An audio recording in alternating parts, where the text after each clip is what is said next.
For the viewing audience, they may say, okay, all this is about content.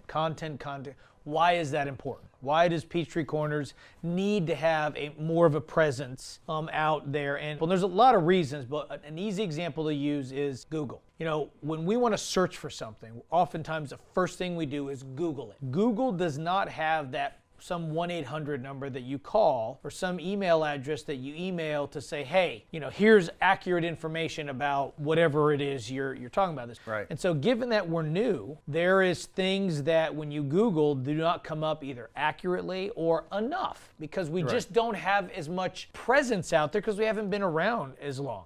So we have to create content, and the more content we create that's accurate, professional, interesting, the more it gets a Google-like organization to pull that data in and start collecting and feeding the information. And we're excited about the fact that you're doing this, creating these shows that, like you said, can highlight everything from, you know, positive stories to businesses that we've got going on to the issues, but they all have some reporter, host, whatever you call it, has a tie to the city. And so we feel like it's kind of local stories facilitated by local talent. And then once done and placed out there on the internet, it will start generating visibility that we need to increase when it comes to that area of our existence. We just need to increase our presence on the internet, and we need to do so in a number of ways. This is merely one, but it is one part of the plan. It is an important one because we need to have our city highlighted, and some of this stuff is things that you wouldn't without having some professional eye to finding stories.